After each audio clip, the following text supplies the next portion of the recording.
Ako po, medyo malupit ang ating mga pag-uusapan ngayon. Dahil ating bibigyan ng reaksyon ang isang malupit na statement na naman ng Malacanang. Putang ina niyan. Sus, Diyos mio. Bago ang lahat, magpasalamat muna tayo sa ating mga malulupit.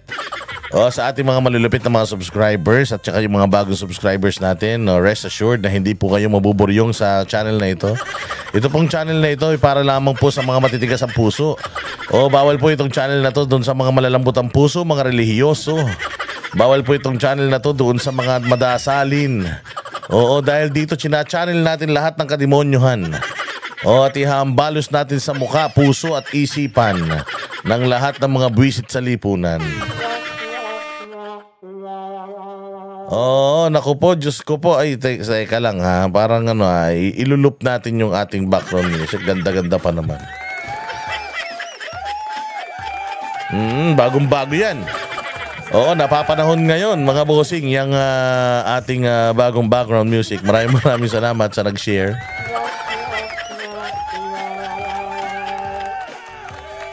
Ako po, medyo malupit ang mga kaganapan ngayon sa ating gobyerno. At talaga namang kaliwat kanan ang mga nagbibigay ng kanilang opinyon. Marami nagbibigay ng mga opinyon na puro kabulusugan lamang. Pero napakarami rin nagbibigay ng opinyon na talaga namang ang dami mong matututunan.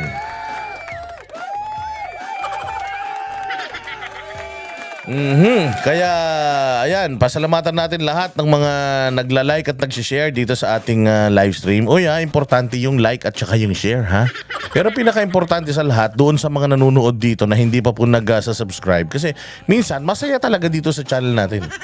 Puro kabulastugan, puro katarantaduhan, yung mga balitang nakakainis dito, ginagawa natin katatawanan. Minsan nakakalimutan natin mag-subscribe. Huwag kayong makakalimut mag-subscribe. Importante sa lahat yun. Syempre, importante yun para lahat ng mga ginagawa natin katarantaduhan habang tayo malaya pa. Habang hindi pa tayo pinakukulong ng mga balat sibuyas sa gobyerno. At least napapanood nyo na, hit the notification bell para lagi kayong updated. Kung meron katarantaduhang upload si Boss Dada.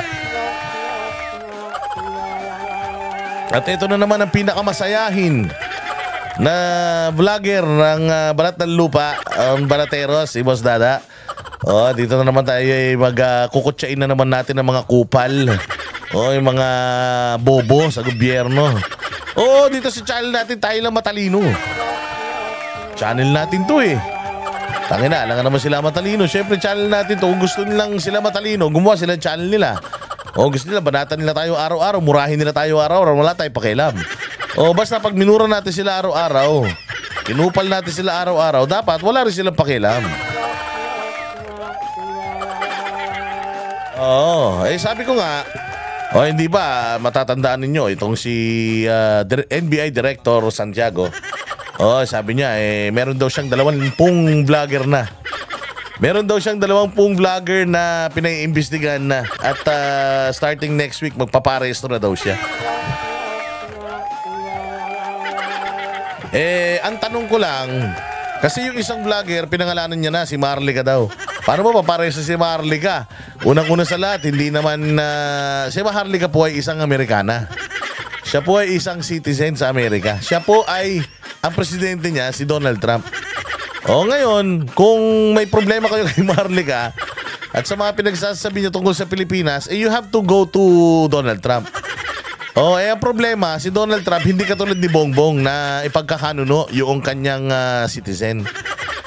Si Donald Trump, putangin na niya, kahit matai ka, wala siyang pakialam. Kung nasasaktan kayo sa sinasabi ng citizen niya, baka totoo kaya kayo nasasaktan. Ano ba kasing pinalalabas ni, alam nyo, nagsimula itong problema na to na magpapakulong daw sila ng mga vlogger. Nagsimula ito nung hinahanap nyo kasi si Lisa. Ba't kasi hinahanap nyo si Lisa? Tayo na niya, ano bang significance ni Lisa sa bayang Pilipinas? Ako nga, kung hindi umuwi yan, di mas maganda pa. Di ba kasi sabi nila, nawawala daw. Kesyo ganito, kesyo ganyan. May nangyari daw si LA, ganito. Simula noon, nagalit na sila. Hanggang ngayon, itong si Lisa, hindi pa daw lumalabas. Marami na siyang mga picture di umano sa social media Pero di umano, ito daw ay mga lumang picture na. Hanggang ngayon di pa daw lumalabas. Kaya doon nagagalit ngayon tong NBI yata natin. Bakit nyo nga naman kasi pinilalabas si Lisa? Parang pinifake news nyo daw yata na hold daw sa Amerika. Ang dali lang naman kasi niyan. Ang dali lang naman patunayan yan, di ba? O, di ba, naglabas na kayo ng picture, di naniniwala tao. Gusto nila ng video, di maglabas kayo ng video. O, para matapos na yung chismis, move on na sa bagong chismis. Putangin na nyo. Masyado kayong maaarte. Ang daming problema ng Pilipinas, NBI. Yan ang inaasikaso nyo, no ba yan? Problema na nga natin na ang pinakamamahal natin Pangulong Duterte tinapon sa ibang bansa. O hindi ka pa nga nagbibigay ng opinion mo niyan bilang isang judge eh. Ikaw ba ay naniniwala na ang Department of Justice ay isang competent authority o competent judicial authority? Naniniwala ka ba dun? Na ang Department of Justice, which is your office, ang mga piskal nyo mga competent judicial entity. Di ka pa nga nagbibigay ng statement dyan. Ang dami tayong problema. Problema nyo yung mga vlogger. Ganito lang yan. May sinabi yung vlogger. O hindi nyo nagugustuhan yung sinabi ng vlogger. O edi patunayan nyo na mali yung sinasabi ng vlogger. Tapos i-post nyo, itong vlogger na to, fake news. Huwag kayong manonood dyan. O di ganun. Hindi yung pakukulong nyo. Hindi yung kakasuhan nyo. Ba't yung kakasuhan? Lahat naman tayo nagpapahayag lang ng ating mga saloobin. Bibigyan ko kayo ng isang classic example. Yung CPP, NPA, NDF. Yung mga mga aktivista, yung mga akbayan, kung ano-ano pang mga makabayan block, yan makabayan, bayan muna, yan. Yung mga kung ano yung mga yung walang kwentang mga grupo na yan. For the longest time, anong ginagawa nila? For the longest time, itong mga buwaka ng inanto, pupunta sa kalsada, magsisisigaw, magbibigay ng mga istoryahe. Isisigaw nila yung mga istoryahe, ito daw si ganito, tuta ni ganyan, tuta ni ganon, tas kung ano-ano mga iskandalo ibabato sa'yo. Meron ba nagsampa ng kaso sa mga putang makabayan na yan? Diyan sa mga rallyista na yan, diyan sa mga buwisit na mga rally sa kalsada na yan na makibaka, wag mapagod. Yung mga ganon.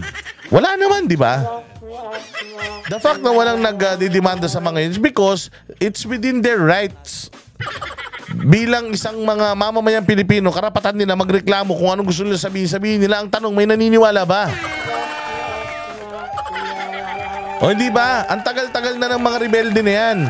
Tagal-tagal na ng mga aktivista na yan. Panahon pa ng mga lolo natin, nagsisisigaw na yan. Ano na ba napatunayan nila? Hanggang ngayon, nagsisisigaw pa rin sila. Parehas pa rin naman yung sinisigaw nila. May naniniwala pa bang tao sa kanila? Di ba wala na? Di ba hindi na sila pinaniniwalaan? Bakit? Kasi bistado na sila. Bayaan nyo na sila magsigaw-sigaw. O ganun din sa social media, yung mga vloggers. May naniniwala sa vloggers? Meron? Baka totoo yung sinasabi ng vlogger.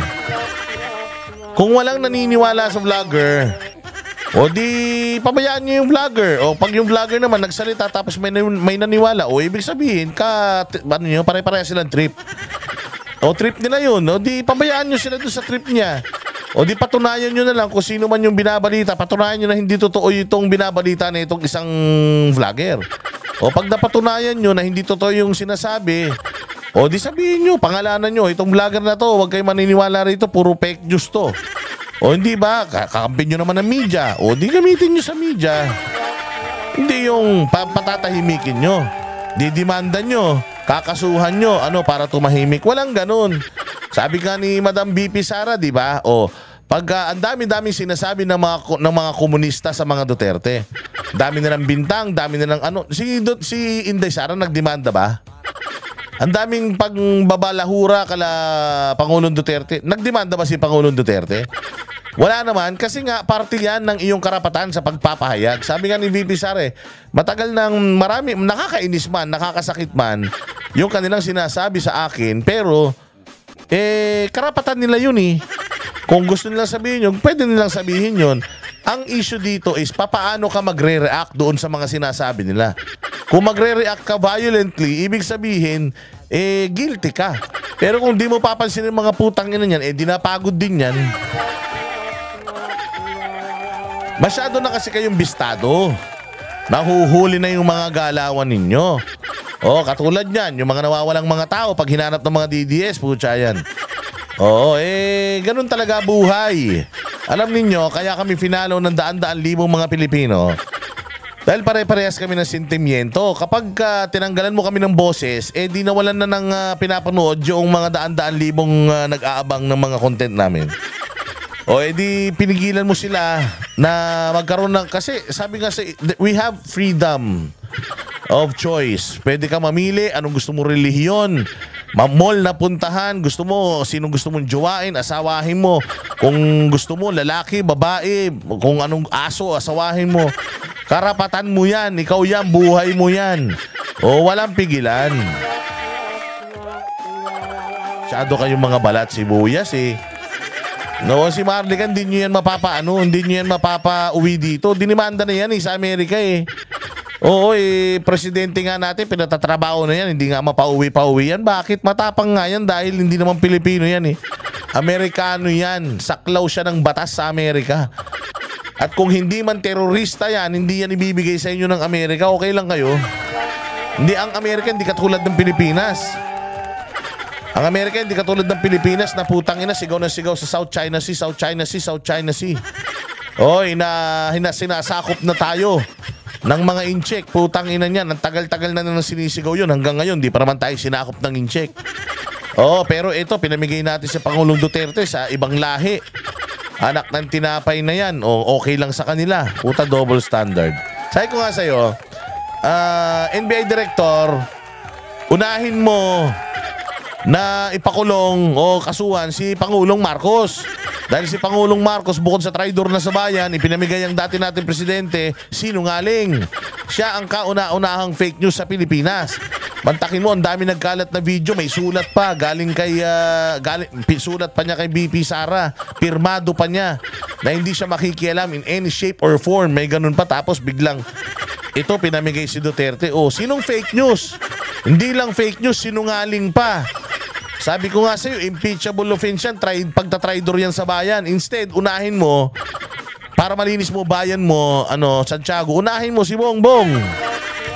Yan ang pinuno ng mga fake news. Wala daw pumasok na baril dyan sa KOJC. Kitang-kita naman, ang dami-dami, hindi niya nga kinukorek yan. At kung ano-ano pang kasinungalingang kabulastugan. Lahat ng kanyang gabinete, puro sinungaling. Sinungaling ang kapulisan niya. Kita mo naman, di ba? Nagsasabi sila, wala daw warrant, biglang meron. So ano yun? Ibig sabihin, niloloko nyo taong bayan. Ngayon, yung nag-e-expose, yung mga vlogger na nag-e-expose ng mga kalokohan nila, yun ang tinatrabaho nila. Animal yan. Kami ang boses ng masa, hindi natatakot. Katotohanan lang, di kami nalulunod. Walang bahid ng sismis, lahat ay totoo. Kahit sino ka pa, pag mali ka babanatan ka. Walang pinipili kulay, wala kaming kinikilingan. Basta para sa bayan, kami lalaban. Pagdama palakpakan, pag mali banatan, di matitinag, di matatakot. Para sa bayan, tuloy ang sigaw. Sa harap ng kamera, walang halong takot. Mga baluktot, lahat kayo'y tutumba. Ang hustisya at totoo, yun lang ang mahalaga. Kahit sinong harang, di kami matitinag. Walang pinipiling kulay, wala kaming kinikilingan. Basta para sa bayan, kami lalaban. Pagtama palakpakan, pag mali banatan, di matitinag, di matatakot.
sa harap ng kamera.